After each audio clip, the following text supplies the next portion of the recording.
Now we are going to start for the next unit, that is unit number 3, that is analysis of pin jointed plane frames or trusses. Here rather we are going to analyze the trusses. So whatever the concepts we have studied right now, till now rather, that is a resolution, composition, resultant, moment, and support reaction. All those concepts are with all those concepts we are going to apply here for analysis of the plane trusses. Okay, rather than frames I would like to go for a trusses here. Okay, what does it mean about the analysis? So analysis is nothing but the finding the forces in each and every member of a truss. How is it so? And that I am going to show you that. Okay, so for finding the forces in all the members of a trusses, we are going to use those concepts of the resultant, composition, and the resolution, moment, support reactions, etc, etc. Okay, so firstly we'll see the what are the contents of the unit number 3. Generally this unit is there, weightage of this unit is there about 12 marks. 8 marks numerical of the large numerical of the 8 marks, and theory and MCQ including, we used to have up to 12 to 14 marks weightage for this unit. Content is like this: pin jointed statically determinate plane trusses, perfect frames, assumptions, determination of nature and magnitude of the forces in a member, simple trusses, zero force member. So with proceeding to that, firstly we are going to see what is meant by truss, what are its types, that is a perfect truss, imperfect truss. Then imperfect is having two types, deficient and redundant. Might be you are remembering now the part which we have discussed in a basic classes, initial classes. आठवते का m is equals to 2j minus 3, that is a mathematical equation. Yes, sir. Yes, sir. What does it indicates? M is equals to 2j minus 3 means which type of truss? Perfect. It's a perfect truss, exactly. And whenever m is not equals to 2j minus 3 means imperfect. And then in imperfect we have two again types, deficient and redundant. Deficiency मध्ये number of members कमी असतात and redundant मध्ये number of members जास्त असतात requirement पेक्षा. Okay. That we are going to see firstly, and after that we are going to see the analysis of truss by the method of joints and sections, means finding the forces in the members of a truss by using method of joint and method of sections. And graphical method is there, but that graphical method is limited to the only the part of graphic statics, that is for the practical ICA only. फक्त ICA साठी टर्मोसाठी तुम्हाला त्याचा वापर होणार आहे graphical मेथडचा. याच्यावरची जी काही example असतं ग्राफिकल मेथडची, ते तुम्हाला फायनल एक्झाम मध्ये विचारले जाणार नाहीयेत. ओके, फक्त तुम्हाला मेथड ऑफ जॉइंट आणि मेथड ऑफ सेक्शन याच्यावरची एक्झाम्पल्स तुम्हाला फायनल एक्झामला विचारले जातात. So firstly will see what is mean by a truss and what is mean by a frame, or when to say structure as a truss or a structure as a frame. I think might be I had a discussion over the two force member and a multi force member. आपण discussion केलं का रे, two force member, multi force member? आठवते का काय, two force member, multi force member, axial forces, non-axial forces? Is you are remembering something? काही आठवते का? Suppose that this is an axis of this beam AB. I have considered over here as a beam, okay, beam as a AB, and I had shown over here as an it's a x and it's a horizontal axis, that is a longitudinal axis. Now suppose that the two forces are acting over it. Suppose that this is a force F1 along the axis only, and this is a force F2, okay, along the axis only. Suppose that another one beam we have, or another one member rather we have, the same type of the member we are going to consider here also. Suppose that this is the another one, and for it also we have the longitudinal axis. Suppose that this is a longitudinal axis, okay, and its ends also I am going to assume over here as a and B. This is A, this is the B, and it is acted upon by say one of the force F3 along the horizontal axis, and another one as a along the transverse axis F4, or anything else than that. Then In this case, the first structure I would like to consider it as a 1 and this one as a 2. हे पहिलं आहे, हे दुसरं आहे. याच्यापैकी पहिलं जो member आहे A B, this is called as a two force member. Two force member. Okay, म्हणजे याच्यामध्ये जी फोर्सेस ऍक्ट होत आहेत ते ऍक्सियल फोर्सेस आहेत किंवा त्यालाच ऍक्सियल फोर्स मेंबर असं म्हटलं जातं आणि याला नॉन ऍक्सियल फोर्स मेंबर असं म्हटलं जातं. ओके, याला काय म्हटलं जातं तर नॉन ऍक्सियल मेंबर म्हटलं, नॉन ऍक्सियल फोर्स मेंबर म्हणजे याच्यावरती जो फोर्स ऍक्ट होतोय तो फक्त एकाच ऍक्सिसवरती ऍक्ट होत नाही किंवा त्याच्या मेन ऍक्सिसवरती लॉन्जिट्युडनल ऍक्सिसवरती ऍक्ट होत नाही, तर तो लॉन्जिट्युडनल आणि ट्रान्सवर्स किंवा आणखी इकडे कुठेतरी एखादा असेल. Suppose that this is a force F5, okay, and F4 and F5 are of the same magnitude. F4 and F5 are of the same magnitude. जर का हे दोघं सेम मॅग्निट्यूडचे असतील, इक्वल मॅग्निट्यूडचे आहेत, अपोजिट डायरेक्शन आहेत आणि एका डिस्टन्सने काही ठराविक सेपरेटेड आहेत, म्हणजे हे दोघं काय करणार आता कपल मोमेंट तयार करणार. लाईक दिस, हे असेल कपल मोमेंट. म्हणजे जर का एखाद्या मेंबरवरती जर का नॉन ऍक्सियल फोर्सेस ऍक्ट झाली तर त्याला आपण मल्टी फोर्स मेंबर असं म्हणतो. त्याला आपण मल्टी फोर्स मेंबर असं म्हणतो. ओके, आणि ज्या वेळेस आपण ट्रस आणि फ्रेम म्हणतो, ज्या वेळेस आपण ट्रस आणि फ्रेम म्हणतो त्यावेळेस ट्रस मधला प्रत्येक मेंबर हा तुमचा टू फोर्स मेंबर असतो, तर फ्रेम मधला ऍटलिस्ट एक तरी मेंबर, फ्रेम मध्ये ऍटलिस्ट एक म्हणजे कमीत कमी एक तरी मेंबर हा आपला मल्टी फोर्स मेंबर असतो. म्हणजे त्याच्यावरती ऍक्ट होणारा लोड हा नॉन ऍक्सियल असावा लागतो, तेव्हा आपण त्याला फ्रेम म्हणतो त्या स्ट्रक्चरला. आणि ज्या स्ट्रक्चरमध्ये सगळे मेंबर आपले हे टू फोर्स मेंबर आहेत किंवा झिरो फोर्स मेंबर आहेत, ज्याच्यामध्ये फोर्सच नाही असे आहेत, त्यावेळेस त्या स्ट्रक्चरला आपण ट्रस असं म्हणतो. Might be you are remembering, we have taken the example of frame of a window and frame of a door. आठवते का बघा फ्रेम, त्यानंतर आपण ह्याची बघितली होती बघा, मिररची फ्रेम, फोटोची फ्रेम, त्यानंतर आपल्या चष्म्याची फ्रेम. आठवते का काय? अरे बाळा, आठवते का? Yes sir. ज्या वेळेस आपण डोअरची फ्रेम कन्सिडर करतो आपण तिला फ्रेमच म्हणतो, त्याला मराठीमध्ये काय म्हणतात रे? चौकट.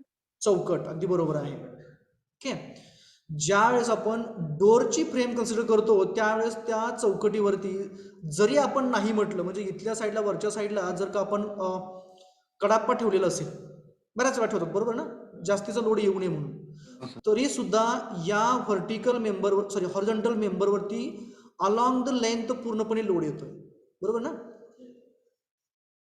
अरे बरोबर आहे का बाळांनो? हा सर. त्याचबरोबर याचा सर्व लोड काय होणार, या मेंबरमधनं खाली येणार असा, दोन्ही मेंबरमधनं, आणि शेवटी या खालच्या मेंबरमध्ये तो लोड येणार आणि इथून खाली हा बरोबर जमिनीवरती जाणार, उंबऱ्यावरती, बरोबर ना? Yes sir. म्हणजे इथं ऍक्ट होणारा लोड कसा आहे, अलॉंग द ऍक्सिस तर असेलच, म्हणजे जर का भिंत जर का दोन्ही साईडने असेल तर दोन्ही साईडने भिंतीचाही लोड इथं ऍक्ट होईल, या साईडने आणि या साईडने थोडाफार तरी होईलच. म्हणजे ही दोन फोर्सेस ऍक्सियल झाली, ही सगळी नॉन ऍक्सियल झाली, म्हणजे हा मेंबर मल्टी फोर्स मेंबर झाला. सिमिलरली इथं सुद्धा या साईडने फोर्स इकडच्या साईडला असेल किंवा बाहेरच्या साईडला असेल, कसाही असेल, ऍक्सियल झाला, हा नॉन ऍक्सियल आहे, म्हणजे हा सुद्धा मल्टी फोर्स मेंबर झाला. म्हणजे ज्या ज्या वेळेस एक किंवा त्यापेक्षा जास्त मेंबर त्या स्ट्रक्चर मधले जर का मल्टी फोर्स मेंबर असतील तर त्यांना आपण फ्रेम असं म्हणतो. Take an example of a frame of our काय म्हणायचं,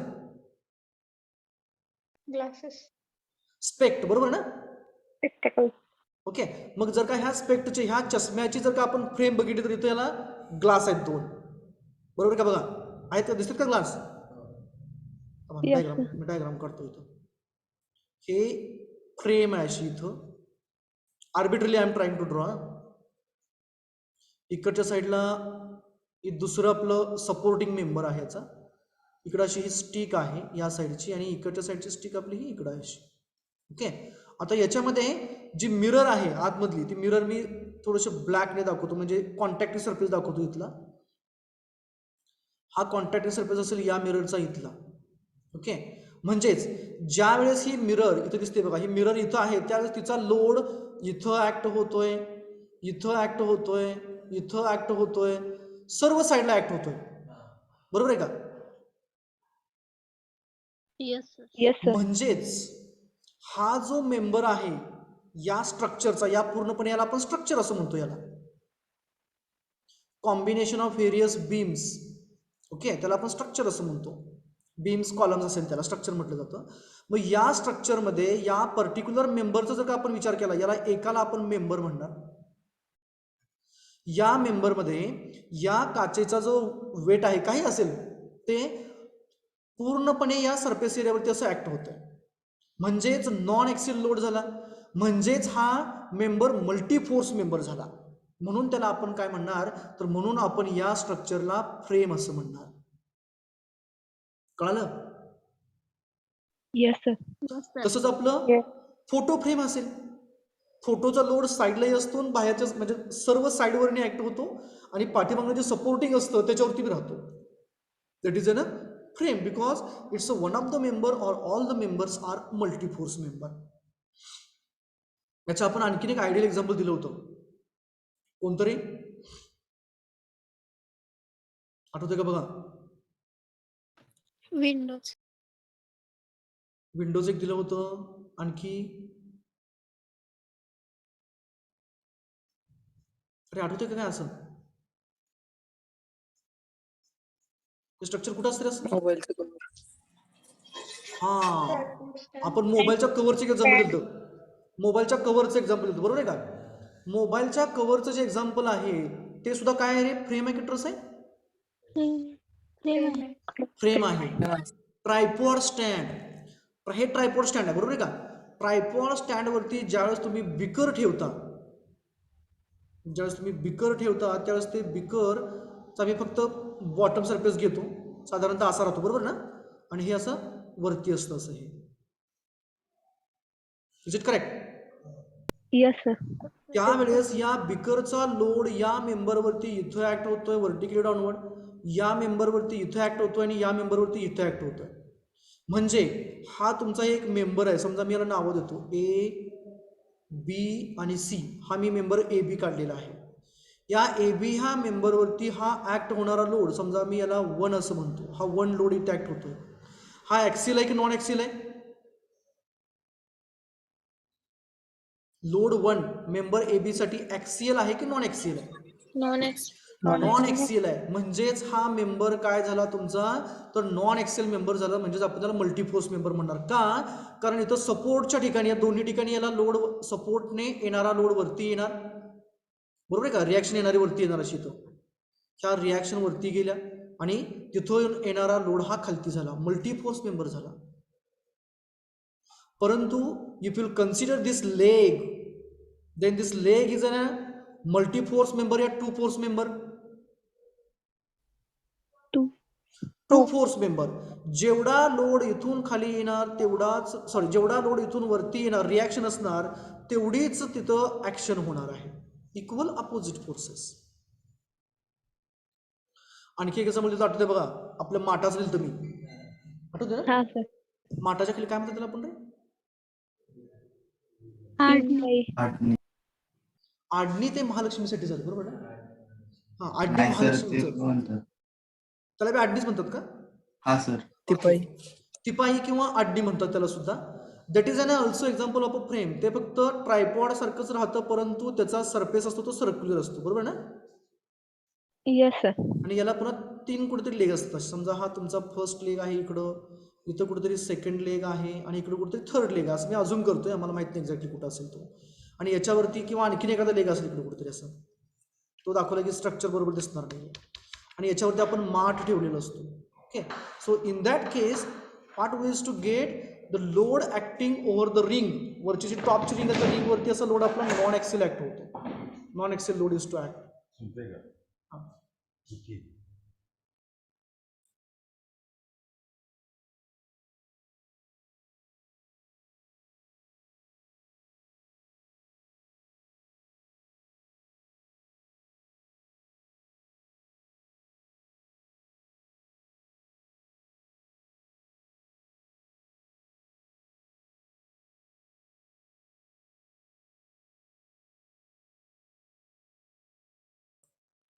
ओके. सो याच्यावरती आपण माठ ठेवणार आहे. त्याच्या वेळेस म्हणजे या रिंग वरती समजा ही रिंग दिसते बघा अशी, बरोबर. या रिंग वरती आपण असा मोठा माठ ठेवणार.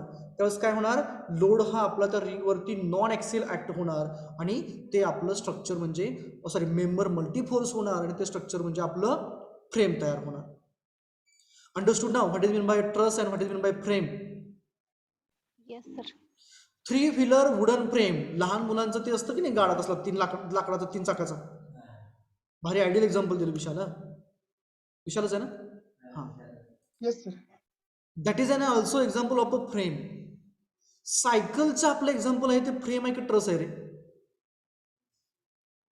सायकलचं Yes, sir. ट्रस आहे की फ्रेम आहे सायकल?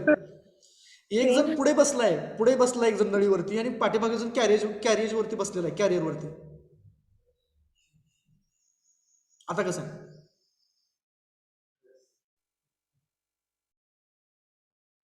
Frame. आता फ्रेम असणार कंपल्सरी, बरोबर. त्यानंतर ना आपल्या व्हेकलचं चेसिस माहिती आहे ना, चेसिस व्हेकलचं ज्याच्यावरती इंजिन वगैरे माउंट केलेलं असतं, जोडलेलं असतं. Are you doing? Yes, sir. हा, then that chassis is a frame या ट्रस. चॅसिस माहिती आहे सर्वांना? चॅसिस असं असतं बघा काहीतरी. मी साधारणतः शेप काढतो त्याचा, चुकला माझा, 1 मिनिट. साधारणतः चॅसिसचा शेप असं असतो. ओके. इथं पाठीमागं कनेक्टिंग व्हील असतं, पुढे व्हील असतं. मी एकच घेतोय सेक्शन पुढच्या बाजूने. इथं कुठेतरी इंजिन जोडलेलं असतं, नट बोल्ट केलं असतं म्हणजे इथं लोड ऍक्ट होणार. इथं व्हीलसाठी ऍक्सेल वगैरे दिलं असतं. इथं चॅसिसला शॉक ऑब्झर्वर असतात इथं, बरोबर. इथं स्टेरिंग जोडायला असतंय. म्हणजे ऍक्ट होणारा लोड कसा झाला, ऍक्सेल की non axial? Non-excel. Non axial. Non-active. So this is an also example of Frame. frame. Understood? Yes, sir. Okay.